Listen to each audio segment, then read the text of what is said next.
Hi అండి, welcome to my channel Avishka vlogs. ఈ వీడియోలో మనము మటన్ ఫ్రై చూద్దామండి. గ్రేవీ కూడా కాదు, ఫ్రై. అసలు ఎంత టేస్టీగా ఉంటుందంటే, ముందుగా 1 కేజీ మటన్ తీసుకొని దాన్ని కుక్కర్లో కొద్దిగా ఆయిల్ వేసేసుకొని, కసూరి మేతి వేసుకొని, అల్లం వెల్లుల్లి పేస్ట్ వేసుకొని విజిల్ పెట్టుకోవాలండి. నేను చూపించే కసూరి మేతి చాలా టేస్టీగా ఉంటుందండి. ఒక 4 విజిల్స్ ఇస్తే సరిపోతుందండి. ఇందులో చుక్క వాటర్ పోయకుండా కూడా నేను మటన్ విజిల్ పెట్టేశానండి. ఇందులో వాటర్ పోయకుండా కానీ మటన్కున్న వాటర్తోని ఈ మటన్ అనేది ఉడికిపోయిందండి. చాలా బాగా ఉడికింది మటన్. ఒక 5 మినిట్స్ అట్లా మనము ఇందులో వేసే కారం పొడి వేసుకొని ఫ్రై చేసుకుంటే మటన్ కర్రీ రెడీ అయిపోతుంది.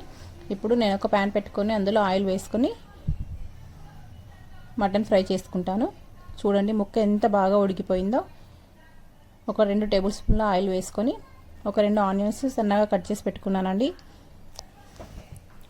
అవి బాగా ఫ్రై అయ్యాక అందులో గరం మసాలా వేసుకున్నాను నేను.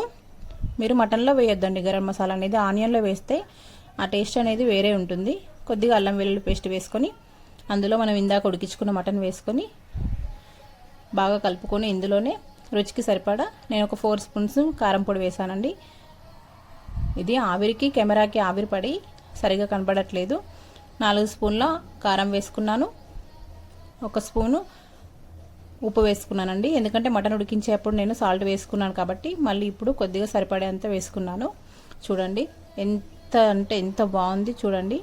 ఇందులో అన్నీ వేసేసుకున్నానండి. ఒక 5 మినిట్స్ అట్లా ఉడికిస్తే మటన్ అనేది చాలా టేస్టీ మటన్ అనేది రెడీ అయిపోయిందండి. సింపుల్ అండ్ ఈజీ మెథడ్లో మీకు వితిన్ 15 మినిట్స్లో మటన్ అనేది రెడీ అయిపోయిందండి. చూడండి ఎంత బాగా ఉడికిపోయిందో.